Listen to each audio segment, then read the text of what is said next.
Welcome to F major added second chord. Okay, so this episode is late. It's also late. I don't have an excuse this time. I forgot. Because I don't have it's summer. During the school year, Sunday is F major added second chord day, and I know when Sunday is because it's the second day of the weekend. You know what it's like? But now that I don't have such a regimented rhythm in my life, and I don't have that kind of steadiness, I sort of forget when podcast is supposed to be recorded. I'm sorry. Honestly, it's gonna happen again. Probably. Which is, it is what it is. And I apologize. But I'm here now. So we come to the meat of the podcast, which is another album review. I finally found a record whose title is too long for the size, font, and the format I use for the thumbnails. And you're thinking, why don't you just change the size of the font? I shouldn't have to do that. This is a free country. And you don't actually mind. So here we are. The new Ulrika Spacek record, Modern English Decoration. It's the decoration that does it. I can't get that onto one line. Modern English Decoration is the, I think, second record by this English post-punk, elements of shoegaze, a little bit of noise, a little smidge of psychedelic music. Ulrika Spacek, they're first recorded as a quintet. There are 3 guitars, which is usually a good sign. It's usually a good time. And this record, I actually came across it before it came out. I saw, some of the pre-release material, and I listened to the one song I could listen to, which is the first song, Mimi Pretend. And Mimi Pretend has this very tight, this very propulsive rhythm section. Very robotic, very forward moving.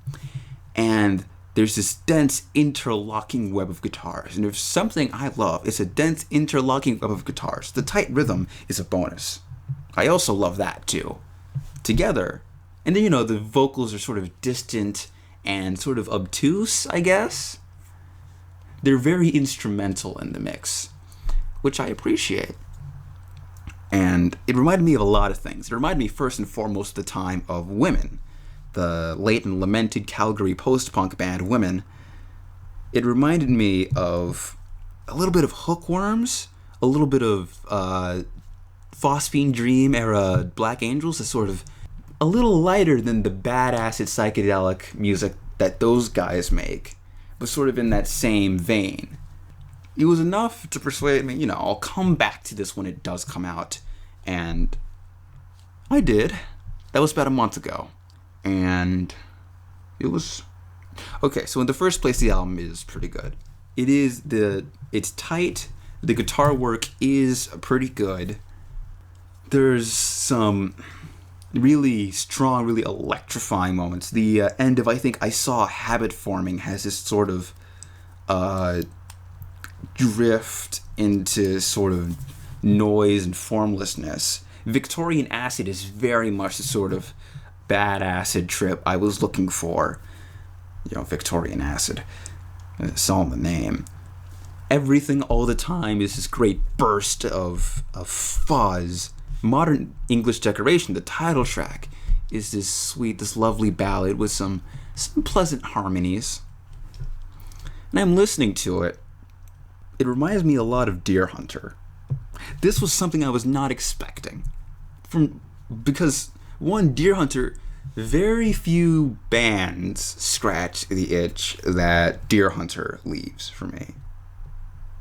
And Deer Hunter is my favorite band. Deer Hunter has released 3 of, my top... They're easily top 50 records, probably top 25 in the persons of Weird Era Continued, Cryptograms, and Halcyon Digest in that order. There's something in what Modern English Decoration does that reminds me very much of especially Halcyon Digest. The bass lines especially, there's a very Josh Favor whatever the basis from Deer Hunter at the time of Cryptograms and Halcyon was, Full of Men sounds like that sort of bass line. Modern English Decoration as well, to an extent. Sort of in Silver Tonic. And sometimes the shape of the vocal melodies is very Bradford Cox at times. Again, Full of Men is really big on this. And it's also in the distortion that is used on the voices. Everything All the Time has that as well. But the guitars really do it. I think it's the guitars. More than the bass and the vocals. And the bass and vocals really do it. But the guitars, I went and re-listened recently to the most recent Deer Hunter record, which was probably my least favorite. But even then, you know, I respect the guitar work in songs like All the Same, or in, I guess in Duplex Planet, I'm actually thinking of the harpsichord, but you know what I mean. The dense layers of melody that pervaded Halcyon Digest, you know, guitar melody, are very much present in this record by Ulrika Spacek. Something like He Would Have Known from Deer Hunter would sit relatively comfortably next to Full of Men. You know? Or the outro to Desire Lines. If you fuzzed it up a little, that could be a song on here. It would be a little fast for this record. This is a very steady record as opposed to a thundering fast record. It's very steady. But it reminds me very much of a band of which I am incredibly fond, which puts me, as a reviewer, in an interesting place. This sounds sort of silly when I say it like this, but how much of what I like is Ulrika Spacek, and how much of what I like is Ulrika Spacek reminding me of something else? Because it also does remind me of women and of the Black Angels. It does. Honestly, this is just like a slightly cleaner and slightly less hectic Hookworms record. And I'm throwing out these comparisons that mean quite a bit to me, but I don't know that they're meaningful to anybody else.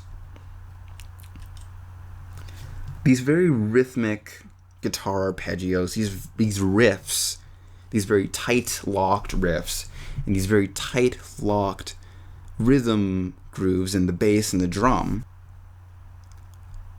What I'm ultimately led to think is that these are elements that I like. Not necessarily elements that remind me of bands that I like. The bands that I like contain these elements. And because they contain them, I am drawn to them. And because this band contains those elements, that those others, they just happen to share. Maybe these guys know Deer Hunter. Well, probably they know Deer Hunter. Maybe they know Hookworms.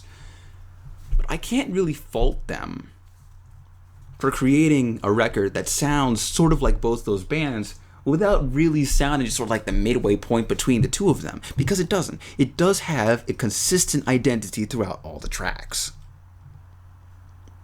And it's an identity which I'm fond of. So let me say that it's a good record. I enjoy it. I find it listenable. It helped get me through exams. It'll stick around for a while. Also, I don't think I've mentioned Silver Tonic once, which is a shame. Special shout out to the bridge of Silver Tonic, which breaks away from the spider guitar riff for just a second for this lovely, it's sort of 60s inspired bridge. It sort of rides along. It has this beautiful, I don't want to say beautiful, but this lovely momentum, this lovely swell to it. A good syncopation. And that doesn't remind me of Deer Hunter. It certainly doesn't remind me of Hookworms. It only reminds me of the Black Angels, because Black Angels also do stuff that sounds like 60s stuff. So I'm led to leave this record with a good score. I don't remember what I gave the albums before this. Was the Do Make Say Think record a B+ or an A-? Whatever that got, this gets. Let's call it a B+, and if I still like it in a couple months, I'll bump it up to an A-. So yeah, late episode, I'm sorry. Next episode, good chance it's going to be the Fleet Foxes record. That came out about the same time, but I only listened to it recently, and oh boy, it's leaving an impression on me. But for now, modern English decoration, guitar-led rhythmic post-punk from Ulrika Spacek. Good record. I'll see you next week, hopefully on time.